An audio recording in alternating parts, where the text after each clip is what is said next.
Assalamualaikum warahmatullahi wabarakatuh.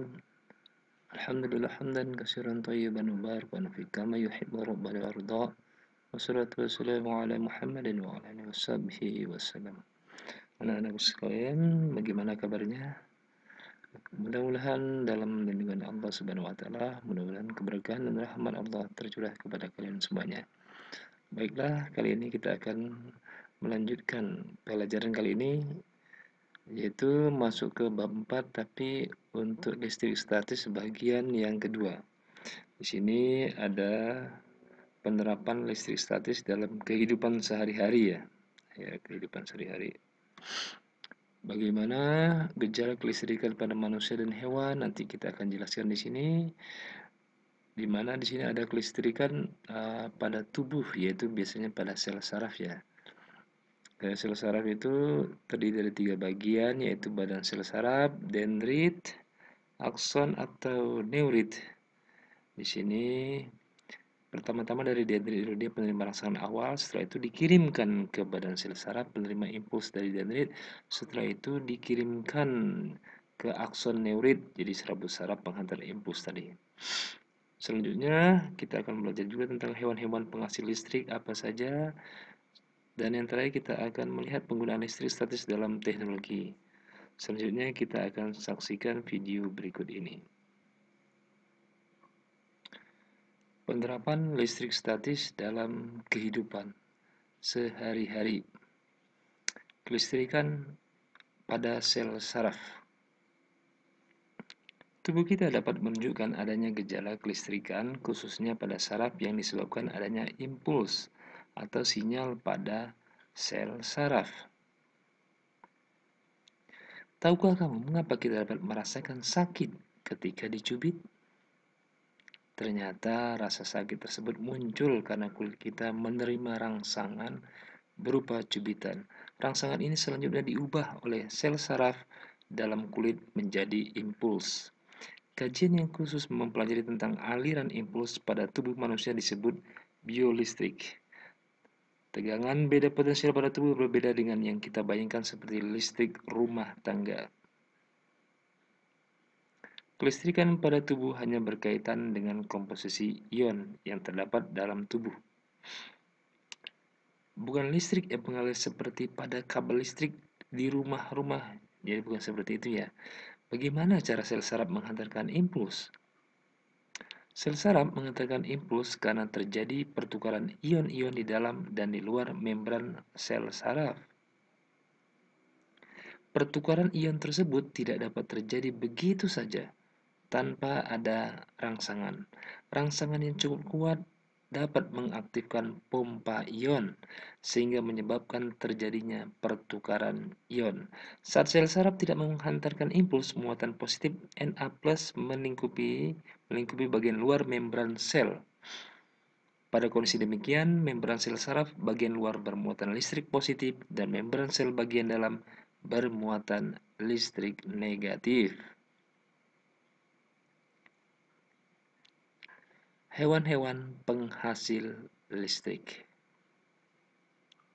Seperti manusia, hewan juga menghasilkan listrik sebagai impuls rangsang dalam tubuhnya untuk menanggapi rangsangan, bergerak, berburu mangsa, melawan predator, atau bahkan navigasi.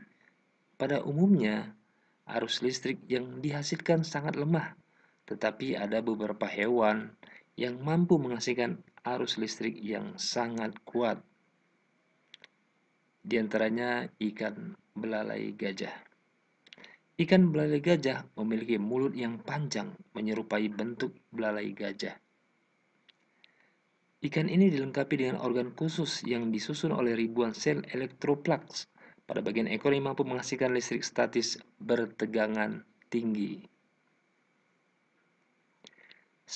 Sel elektroplugs merupakan sel yang menghasilkan muatan negatif pada bagian dalam dan muatan positif pada bagian luar saat ikan belalai gajah dalam keadaan beristirahat. Arus listrik akan muncul pada saat otot ikan berkontraksi dan pada saat yang bersamaan ikan mampu mendeteksi keberadaan predator dan mangsa.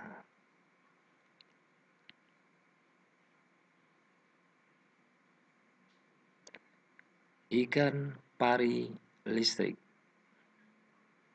Ikan pari listrik mampu mengendalikan tegangan listrik yang ada pada tubuhnya. Kedua sisi kepala ikan pari listrik mampu menghasilkan listrik hingga sebesar 220 volt. Besar tegangan ini sama seperti besar tegangan listrik yang ada di rumah. Hiu kepala martil.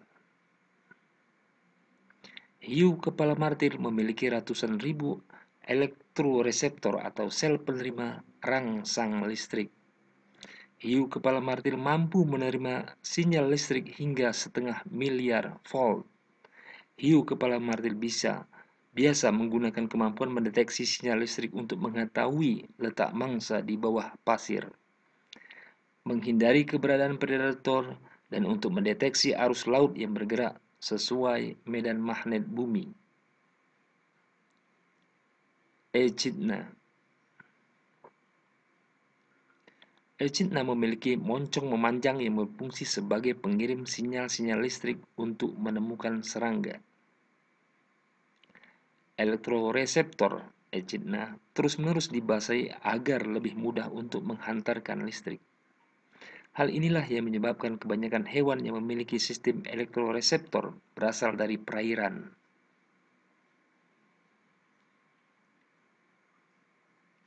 Belut listrik.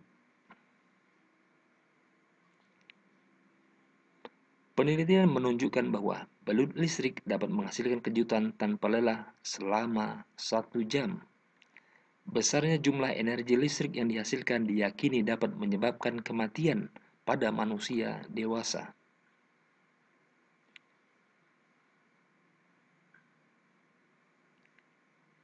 Lele listrik. Lele air tawar yang berasal dari perairan tropis di Afrika ini memiliki kemampuan untuk menghasilkan listrik hingga sebesar 350 volt. Besarnya energi yang dihasilkan oleh lele listrik sama seperti energi listrik yang diperlukan untuk menyalakan komputer selama 45 menit. Penggunaan listrik statis dalam teknologi. Cerobong asap. Pengendap elektrostatis berfungsi untuk membersihkan gas buang yang keluar melalui cerobong asap agar tidak mengandung partikel-partikel kotor yang dapat mencemari udara.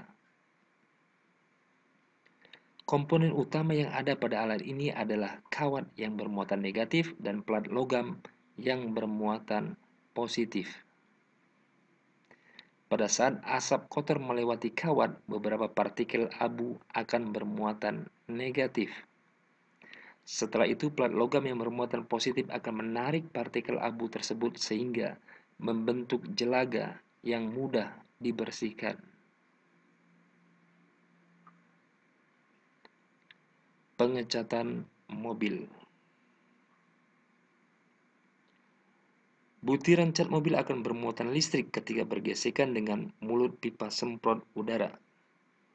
Butiran cat tersebut akan tertarik ke badan mobil apabila badan mobil diberi muatan yang berlawanan dengan muatan cat. Mesin fotokopi. Selain menerapkan konsep optik, mesin fotokopi juga menerapkan konsep listrik statis. Komponen utama pada mesin fotokopi yang menerapkan listrik statis adalah penggunaan toner atau tempat bubuk hitam halus. Toner sengaja dibuat bermuatan negatif sehingga mudah ditarik oleh kertas.